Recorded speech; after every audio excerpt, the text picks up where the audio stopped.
Hi అండి, అందరికీ నమస్కారం. Welcome to my channel. ఈ వీడియోలో ఉద్యోగులకు ప్రభుత్వం వెంటనే అమలు చేయవలసినటువంటి 42 డిమాండ్లు ఇవే అండి. ఆ డిమాండ్లు ఏంటనే పూర్తి వివరాలు వీడియోలో తెలుసుకుందాం. వీడియోని ఎక్కడే కానీ స్కిప్ చేయకుండా ఎండ్ వరకు చూడండి, అప్పుడే ఇన్ఫర్మేషన్ పూర్తిగా అర్థమవుతుంది. వీడియో చూస్తున్న ప్రతి ఒక్కరు వీడియోకి లైక్ చేయండి ఫ్రెండ్స్. వీడియోని తోటి ఉద్యోగ పెంచడం మిత్రులతో అయితే షేర్ చేయండి. కొత్తగా మన ఛానల్ చూస్తున్నారు, సబ్స్క్రైబ్ చేసుకోకుంటే వెంటనే మన ఛానల్ అయితే సబ్స్క్రైబ్ చేసుకోండి. దీని ద్వారా నేను చేసే ప్రతి ఒక్క వీడియో మీ వరకు రీచ్ అవుతుంది. ఇక ఆలస్యం చేయకుండా వివరాల్లోకి అయితే వెళ్ళిపోదాము ఫ్రెండ్స్. ఇక విషయానికి వచ్చినట్లయితే ఈ క్రింది తీర్మానాలు ఏకగ్రీవంగా ఆమోదించి ప్రభుత్వం వెంటనే పరిష్కరించాలండి. జూలై 1, 2022 నుంచి పెండింగ్లో ఉన్న 5 డిఏలను విడుదల చేయాలి. అలాగే పెండింగ్లో ఉన్న అన్ని బిల్లులను క్లియర్ చేసి ఈ కుబేర్ వ్యవస్థను రద్దు చేస్తూ ట్రెజరీ డిపార్ట్మెంట్ ద్వారా బిల్లులను జమ చేసే పాత విధానాన్ని పునరుద్ధరించాలి. అన్ని ఉద్యోగ సంఘాల సంప్రదింపులు చర్చలు ఇప్పటికే పూర్తయిన దృష్ట్యా ధరల పెరుగుదల ప్రకారంగా 51% ఫిట్మెంట్తో రెండో పిఆర్సి అయితే అమలు చేయాలి, వేగవంతం చేయాలి. అలాగే ప్రభుత్వం మరియు లబ్ధిదారులు, ఉద్యోగులు, పెన్షనర్ల సహకారంతో ఉద్యోగుల ఆరోగ్య పథకం ఈహెచ్ఎస్ అమలు చేయాలండి, సకాలంలో ఉపయోగించుకునేలాగా. కాంట్రిబ్యూటరీ పెన్షన్ స్కీమ్ రద్దు చేసి ఓపీఎస్ను అమలు చేయాలి. అలాగే జియో ఎంఎస్ నెంబర్ 315ను సమీక్షించి 317 జియో బాధితుల కోసం ఉద్యోగులు కోరుకునే ఖాళీల లభ్యత కోసం అడగకుండానే వీలైనంత త్వరగా సెటిల్మెంట్ చేయాలి జాబ్స్ అయితే.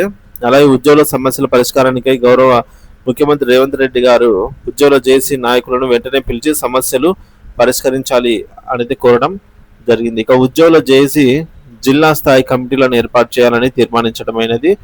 ఉద్యోగుల సమస్యల సాధన కోసం భవిష్యత్తు కార్యాచరణ ప్రకటించాలని తీర్మానించడమైనది. అన్ని శాఖల్లో పని భారాన్ని తట్టుకునేదానికి కొత్తగా ఏర్పడిన జిల్లాలో అదనపు క్యాడర్ స్ట్రెంత్, అలాగే కొంగరక వద్ద ఐడిఓసి దగ్గర రంగారెడ్డి జిల్లా ఉద్యోగులకు 24% హెచ్ఆర్ఏ మంజూరు చేయాలి. రవాణా సౌకర్యాన్ని కూడా అందించాలి అక్కడ.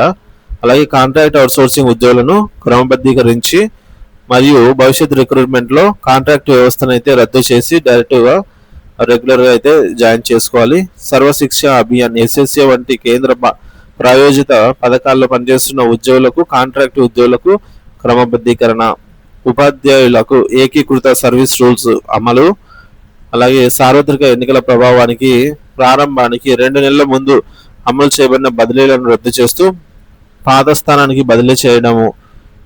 అలాగే రాష్ట్ర joint soft council officer committee ఏర్పాటు చేయాలని అభ్యర్థన. ఉద్యోగులు మరియు పెన్షనర్ల మనోవేదనను పరిష్కరించడానికి ప్రధాన ఉద్యోగ సంఘాల గుర్తింపు. పెండింగ్లో ఉన్న కారుణ్య నియామకాలు లేదా మెడికల్ ఇన్వాలిడేషన్ క్లియరెన్స్ కోసం రాష్ట్ర స్థాయిలో మెడికల్ ఇన్వాలిడేషన్ ఉద్యోగుల కమిటీ ఏర్పాటు చేయడము. అలాగే పిఆర్సి 2020 బిల్లులకు సంబంధించిన క్లెయిమ్లను ఆర్థిక శాఖకు బదులుగా ట్రెజరీ పిఏఓ డిపార్ట్మెంట్ ద్వారా అడ్మిట్ చేయడానికి అనుమతి. అలాగే పదవి విరమణ అనంతరం సర్వీస్ పొడిగింపు కానీ రీఎంప్లాయ్మెంట్ను కానీ చేయొద్దు. తద్వారా సర్వీస్లో ఉన్న జూనియర్ ఎంప్లాయీస్ల యొక్క ప్రమోషన్ ప్రయోజనాలను కాపాడము. గ్రేడ్ 1, 2, 3, 4 క్రింద గ్రామ పంచాయతీ పునర్వ్యవస్థీకరణ మరియు ఉద్యోగుల క్యాడర్ స్ట్రెంత్ కేటాయింపు నియామకం తేదీ నుంచి సర్వీస్ను లెక్కిస్తూ పంచాయతీ కార్యదర్శులకు రెగ్యులరైజ్ కాలాన్ని 4 సంవత్సరాల నుంచి 2 సంవత్సరాలు తగ్గించడం మరియు ప్రమోషన్లు కల్పించడం వంటివి. చాలామంది ఉద్యోగులు పదోన్నతి లేకుండా పదవి విరమణ చేస్తున్న పరిపాలనకు అసౌకర్యాన్ని నివారించడానికి మరియు ఉద్యోగుల నష్టాన్ని నివారించడానికి ప్యానెల్ సంవత్సరం 1 సెప్టెంబర్లో అన్ని విభాగాలలో ఈ మేరకు అర్హులైన వారికి ప్రమోషన్లు కల్పించడము. అలాగే జియోఎంఎస్ నెంబర్ 42ని సమీక్షించడము. హెల్త్ డిపార్ట్మెంట్కి సంబంధించిన జియోఎంఎస్ నెంబర్ 142ని, అలాగే పోలీస్ డిపార్ట్మెంట్ యొక్క జియోఎంఎస్ నెంబర్ 42ని సమీక్షించడము. ఇటీవల ప్రభుత్వం శ్రీ జి చిన్నారెడ్డి గారి అధ్యక్షతన ఉద్యోగుల ఫిర్యాదులు పరిశీలించి 3 సభ్యుల కమిటీ ఏర్పాటు చేస్తున్నట్లు ప్రకటించింది. అలాగే నిబంధనలతో పాటు ఈ విషయంలో అవసరమైన ప్రభుత్వ ఉత్తర్వులు జారీ చేయాలని అయితే అభ్యర్థన. ఇకపోతే directorate of economics and statistics planning department cadre strength పెంచడం ఆమోదించడము. హెచ్ఓడిల సెక్రటేరియట్కు బదిలీలపై నియామకం కోసం డైరెక్ట్గా 12 5% కోట అమలు చేయడము.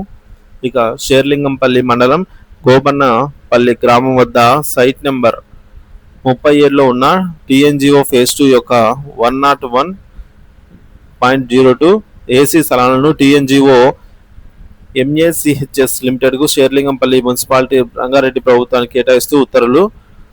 అలాగే ఈ విధంగా షేర్లింగంపల్లి గోపన్న మండలం ఇక్కడ TNGO mutual aided cooperative housing society ఇళ్ల స్థలాలకు భూమి కేటాయింపు సవరింపు ఉత్తర్వులు జారీ చేయాలి.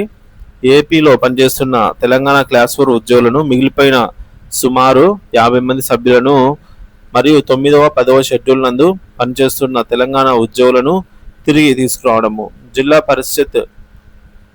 ప్రజా పరిషత్ వ్యాధిగ్రస్తుల ఉద్యోగులపై ఆధారపడిన పిల్లలు కుటుంబ సభ్యులు కారు నియామకాలు అందించడము.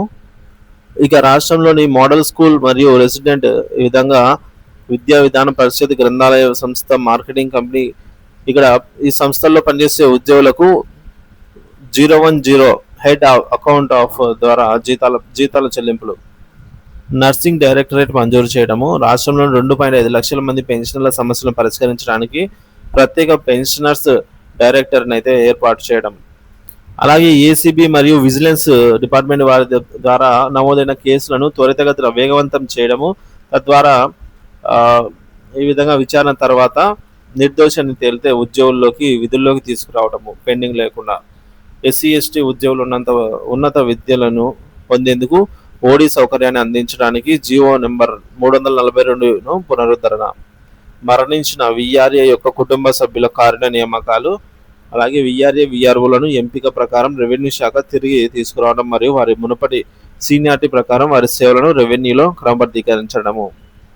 అలాగే ఓల్డ్ ఓపీఎస్ సిపిఎస్ అమలు చేయకుండా ఉస్మానియా యూనివర్సిటీలో పక్కన పెట్టిన ఆర్డర్లను రద్దు చేయడం మరియు సిపిఎస్ ఓపీఎస్ అమలు కోసం ప్రభుత్వ ఉత్తర్వులను ఓయూలో అమలు చేయడం. గురుకులాలు మరియు మోడల్ స్కూలు టీచర్లకు ఉద్యోగులందరికీ కూడా 1వ తేదీన జీతాలు.